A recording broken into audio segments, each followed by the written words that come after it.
नमस्कार, आप देख रहे हैं न्यूज संवाद और मैं हूं विनोद शर्मा। राजकीय अस्पताल हिंडौन सिटी के वरिष्ठ चिकित्सक डॉक्टर आशीष शर्मा मेरे साथ हैं। कार्यक्रम का नाम हेलो डॉक्टर। बारिश का मौसम शुरू होने वाला है, गर्मी और उमस अभी बहुत ज्यादा है, बीमारी लगातार फैल रही है। तो आप सभी की जानकारी के लिए बीमारी से बचाव कैसे करें, बीमारियों से बचाव कैसे करें, क्या उनके लक्षण हैं, विस्तार से जानकारी देने के लिए मेरे साथ हैं हिंडौन सिटी राजकीय अस्पताल डॉक्टर आशीष शर्मा। शर्मा जी, आपका बहुत बहुत मेरे साथ जुड़ने के लिए आपका स्वागत है। धन्यवाद, आपका बहुत बहुत धन्यवाद इस चैनल में मुझे बुलाने के लिए। देखिए, इस समय जो मौसम चल रहा है हमारा, उसमें दो तरह की चीज़ें हमारे सामने आती है। पहला तो इस समय पूरी तरह बरसात नहीं हुई है, तो उमस बहुत ज़्यादा है जी। उमस के साथ साथ जो हमारे किसान भाई हैं वो खेतों में काम कर रहे हैं, तो उसमें हमको देखने में आता है कि जो उमस के साथ आपके किसान काम कर रहे हैं तो बहुत ज़्यादा पसीना आ रहा है। तो ऐसे में बहुत ज़्यादा हीट स्ट्रोक के या कहीं क्रैम्प्स के पेशेंट, बाइंटे जिनको आते हैं, हम देख रहे हैं पिछले 15-20 दिन से, जब से उमस बहुत ज़्यादा है और जब से किसानों का काम चालू हुआ है, तो बहुत सारे पेशेंट बाइंटों के साथ आ रहे हैं। बहुत सारे पेशेंट बाइंटा आने के बाद वो चक्कर खा के गिर जा रहे हैं। कारण क्या है कि डिहाइड्रेशन हो रहा है बहुत ज़्यादा पसीने आने की वजह से। और अगर प्रॉपर आपके हाइड्रेशन मेंटेन नहीं किया जाए, पर्याप्त मात्रा में अगर पानी नहीं पिया जाए, साथ में अगर आपके अंदर जो साल्ट है, सोडियम है, पोटेशियम है, उनकी पूर्ति अगर नहीं हो, तो आपके शरीर में बाइंटे आने की संभावना रहती है और आप चक्कर खा के गिर भी सकते हैं। तो ऐसे लक्षणों को आपको शुरुआती स्तर पर पहचानना जरूरी है। जब भी ऐसा लगे कि आपको बाइंटे आना शुरू हो रहे हैं, तो पर्याप्त मात्रा में आप पानी पिए। ORS का घोल प्रयोग ले सकते हैं, जो एक बहुत अच्छा आपके कारगर उपाय है, बहुत ही सस्ता है, आसानी से उपलब्ध हो जाता है छोटे से छोटे गांव में भी। तो ORS का पाउडर आप ले सकते हैं, जो पुराने समय में हम यूज लेते थे, सभी नींबू की शिकंजी का प्रयोग कर सकते हैं। इस तरह से लिक्विड ज़्यादा से ज़्यादा लेना चाहिए, क्योंकि आपके बाहर की उमस ज़्यादा है, ह्यूमिडिटी ज़्यादा है, पसीने बहुत ज़्यादा आ रहे हैं, और हमारे शरीर के अंदर उसको कवर करने के लिए कम से कम 5 से 6 लीटर पानी रोज आम आदमी को इस समय पीना चाहिए। और इस समय कौन कौन से लक्षण किस बीमारी के आ रहे हैं इसके अलावा? अब जैसे जैसे बरसात होगी तो हम देखेंगे जल भराव की समस्या हमारे आसपास देखने को मिलेगी। कई सारे खेतों में पानी भर जाएगा, या फिर जो आपके PWD के काम चल रहे हैं तो वहाँ पर वर्क साइड पे भी आपके पानी इकट्ठा हो जाएगा। घरों में कोई टूटी टंकियाँ पड़ी हैं या खाली बर्तन पड़े हैं छत पे, उनमें भी पानी भर जाएगा। तो ऐसे में जो मच्छरों से होने वाली बीमारियां हैं वो इस मौसम में बहुत अधिकता से होती है। खास करके आपके अगर देखें जुलाई के अंत में जाकर के अगस्त, सितंबर, अक्टूबर, नवंबर तक, उन बीमारियों में क्या होता है कि जो भी मच्छरों से फैलने वाली है, मुख्य बीमारी जिनका आपने नाम सुना होगा, जैसे कि मलेरिया है जो कि एनोफिलीज से फैलती है, ऐसे डेंगू है जो कि एडीज मच्छर के काटने से फैलती है, और भी कई सारे वायरल बुखार, जैसे आपके चिकनगुनिया है। उस समय पहले 4-5 साल पहले चिकनगुनिया का बहुत ज़्यादा यहाँ पर प्रकोप हुआ था। तो ऐसी बीमारियाँ बहुत तेज़ी से फैलेंगी। तो हमको क्या करना है कि अभी से उस चीज़ की तैयारी करनी है। घर के आसपास कोई ऐसे जो जगह हैं जहाँ पर पानी भर सकता है, और संभव हो तो उनको नष्ट कर दें। कोई टंकी अगर खाली रखी है उसको उल्टा करके रख दें, कूलर है तो उनको ढक्कन साफ करके रखें। एक ही कॉमन चीज़ है कि कूलर में पानी भरा हुआ रह जाता है मौसम खत्म होने के बाद, उसमें कई बार मच्छर पैदा होते हैं। और जब आपको बाहर निकलने का काम पड़े तो पूरी स्लीव के कपड़े पहने, फुल वहाँ के कपड़े पहनकर बाहर निकलें, जिससे कि मच्छर के काटने की संभावना बढ़ जाए। इसी से मुझे याद है कि इस मौसम में एक और बहुत कॉमन बीमारी है, बीमारी उसको नहीं कहेंगे, एक बहुत कॉमन समस्या है स्नेक बाइट की। जो किसान भाई हमारे खेतों में काम करते हैं उनको सांप काट सकता है, क्योंकि सांप उमस से बाहर निकल के आते हैं गर्मी की वजह से। तो ऐसे में जो पुरानी रूढ़िवादी जो बात है कि उसको कस के बांध देना चाहिए काटने से पहले, वो आपको बिल्कुल भी नहीं करना है। बांधना नहीं है, बांधने से क्या टिश्यू डैमेज ज़्यादा होता है, और जब उसको खोलते हैं तो जहर और तेजी से फैलता है। तो पुरानी जो चीज़ें थी, काटने की हो गई, चूसने की हो गई, वो बिल्कुल भी आपको नहीं करनी है। जल्दी से जल्दी आपको नज़दीकी अस्पताल में जाना है, क्योंकि जो अस्पताल में टीका लगता है, ASV जो लगता है सांप के काटने के बाद, उससे उसकी जहर की जो क्या कहते हैं नुकसान है शरीर में बहुत कम हो जाता है। अच्छी बात यह है कि 70% से ज़्यादा, बल्कि 80% तक के जो सर्पदंश हैं वो जहरीले नहीं होते जी। तो आपको उसमें घबराने की जरूरत नहीं है बिल्कुल भी। आधी से ज़्यादा दिक्कतें सर्पदंश में घबराने की वजह से होती है, क्योंकि आदमी एकदम से घबरा जाता है जी। तो घबराना नहीं है, उस जगह पर कुछ रगड़ना वगड़ना नहीं है, उसको काटना नहीं है किसी चीज़ से, वहाँ पर कुछ बांधना नहीं है, और यथाशीघ्र जितना पॉसिबल हो आपको नज़दीकी अस्पताल जाना है। वहाँ पर ये डिसाइड होगा कि आपको वो लगाने हैं ASV, और उसके बाद आगे क्या करना है।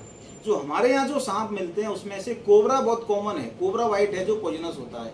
उसमें क्या होता है कि आपकी आँख की जो पुतली है वो नीचे गिरने लगती है, आँख की जो भौं है वो नीचे गिरने लगती है, सांस लेने में दिक्कत आती है। न्यूरोटॉक्सिक वाइट होता है, आपके श्वसन तंत्र को, आपके तंत्रिका तंत्र को प्रभावित करता है। उसको हमको पहचान करनी है। एक आदमी अगर एक साथ 20 से ज़्यादा नहीं गिन पा रहा है तो संभावना है कि उसका तंत्रिका तंत्र प्रभावित हुआ है। तो उस चीज़ को ध्यान में रखते हुए हमको ये तय करना है कि हमको आगे इलाज के लिए क्या करना है। तो जरूर ASV लगवाना है और किसी अंधविश्वास में नहीं पड़ना है। अंधविश्वास में पढ़ने से हमने देखा है, पिछले दिनों ही अभी एक बच्चे की मौत हो गई थी 10-12 साल की, तो ये बहुत कॉमन है। क्या मामला था डॉक्टर साहब वो बच्चे का?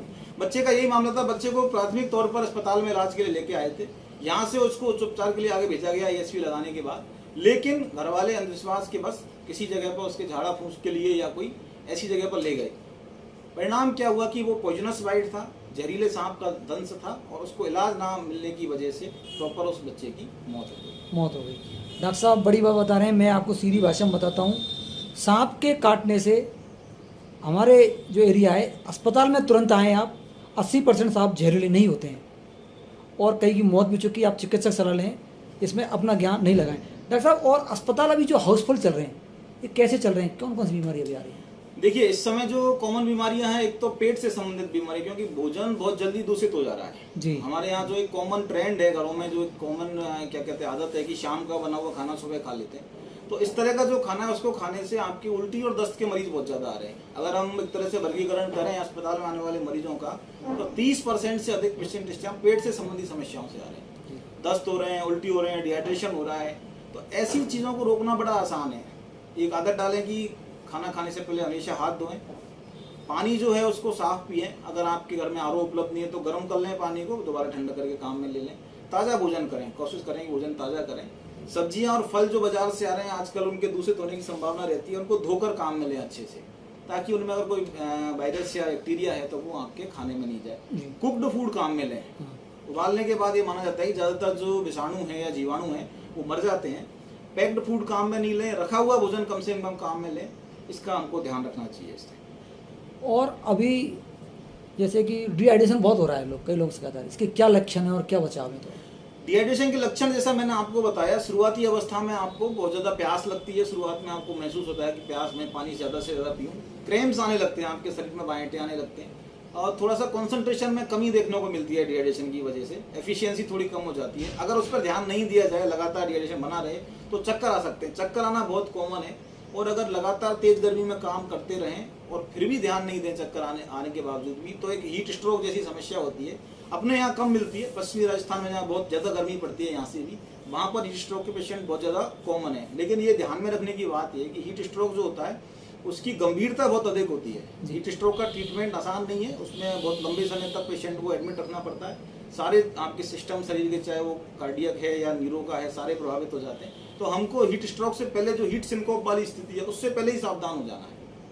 हमको इंतजार नहीं करना है कि उसकी गंभीरता बढ़े। जैसे ही लगे आप तुरंत रेस्ट करें, छायादार जगह में बैठें जहाँ पे अच्छा वेंटिलेशन हो, उमस नहीं हो, कम लोग हो, और पानी की पर्याप्त मात्रा लें। हो सके तो ORS का पानी पी लें, नींबू की शिकंजी ले सकते हैं, और भी नारियल पानी या कोई और फलों का जूस आप चाहें तो ले सकते हैं। हीट स्ट्रोक आए नहीं, उससे बचाव भी हो जाए सर? जी, हीट स्ट्रोक से बचाव हो जाए इसके लिए मुख्यतः पर्याप्त मात्रा में पानी पिए। मौसम उमस का है, 5 से 6 लीटर पानी पिए। साथ में साल्ट बैलेंस का भी ध्यान रखें, नींबू शिकंजी या इस तरह की चीज़ ले सकते हैं। लगातार लंबी शिफ्ट में काम नहीं करें, ज़्यादा उमस है तो बीच बीच में थोड़ा रेस्ट कर लें, जिससे कि आपके शरीर को थोड़ा सा एनर्जाइज होने का मौका मिल जाए दोबारा से। इन चीज़ों का ध्यान रखेंगे तो हीट स्ट्रोक आपकी नहीं है। राजा, अभी बारिश का मौसम आने वाला है। बारिश के मौसम में हमेशा मलेरिया, डेंगू, इस प्रकार की बीमारी आती है। क्या उनके लक्षण है और क्या बचाव है? देखिए बिल्कुल, हम देखते हैं कि हर साल जो ये महीने आते हैं आपके अगस्त, सितंबर, अक्टूबर, इस समय जो रोगियों की संख्या है बहुत तेजी से बढ़ती है।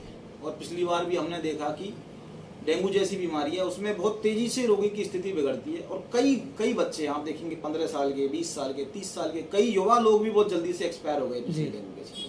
तो इसलिए हमको क्या करना है, हमारा मुख्य ध्येय यही है कि हम उस चीज़ को पहचानें कि कौन से रोगी गंभीर हैं, उसको लेकर हम इलाज में कोताही ना बरतें, जल्दी से जल्दी अपने पहुँचे हॉस्पिटल। तो खास करके मैं बात करूँ डेंगू की, तो डेंगू में कुछ चीज़ें हैं जो आपको दिखाती है कि आपका जो पेशेंट है बहुत सीरियस है। नंबर 1, लगातार उल्टी अगर होती है किसी पेशेंट को डेंगू के को। नंबर 2, अगर उसके पेट में दर्द है, हाथ लगाते पेट में तेज दर्द हो रहा है तो।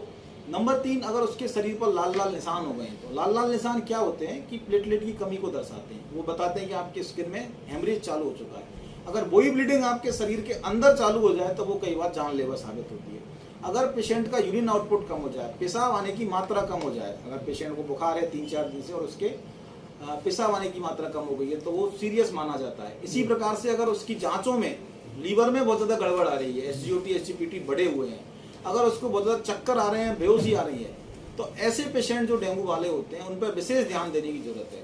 डेंगू में जो सीवियर डेंगू होता है जिसको हम बोलते हैं डेंगू शॉक सिंड्रोम, और एक होता है डेंगू हेमरेजिक फीवर। तो हमको इन दोनों चीजों को पहचानना है, कहीं उसको डेंगू हेमरेजिक फीवर तो नहीं है, कहीं से ब्लीडिंग के निशान तो नहीं आ रहे, लेटरिन से ब्लड तो नहीं आ रहा है, पेशाब से ब्लड तो नहीं आ रहा है, खांसी के साथ तो ब्लड नहीं आ रहा है। दूसरा डेंगू शॉक सिंड्रोम, कहीं उसका बीपी तो कम नहीं हो गया, उसकी पल्स तो बहुत तेज नहीं हो गई है, उसका पेशाब आना तो कम नहीं हो गया है। इन दोनों चीज़ों को हमको पहचानना है।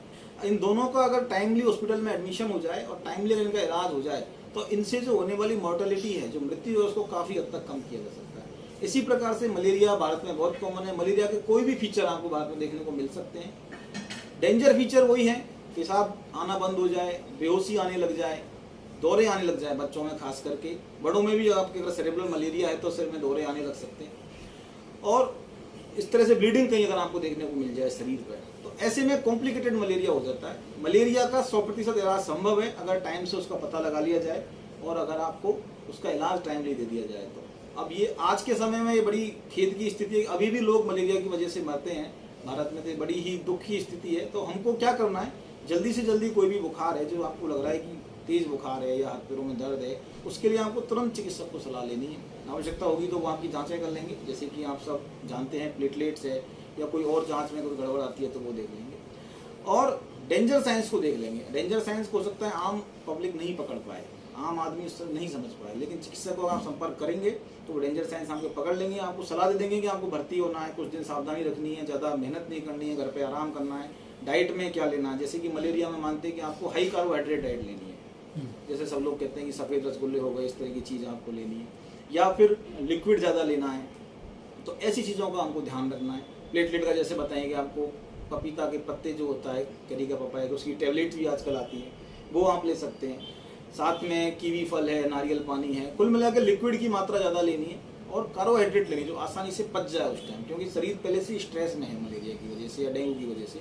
तो हाई कार्बोहाइड्रेट फ्लूइड लेना है, ज़्यादा गरिष्ठ भोजन जो है तला हुआ इस तरह का नहीं खाना है। उससे आप टाइमली डेंजर साइंस को पहचान लें, आपकी जो डाइट है उसको प्रॉपर रखें। इसी प्रकार से टाइमली अगर मेडिकल मैनेजमेंट हो जाए तो ज़्यादातर 90% से भी ज़्यादा जो मोर्टेलिटी है इन बीमारियों की वजह से वो रोकी जा सकती है। धन्यवाद। ये थे डॉक्टर आशीष शर्मा, राजकीय अस्पताल हिंडौन सिटी से। आपको ये इंटरव्यू कैसा लगा?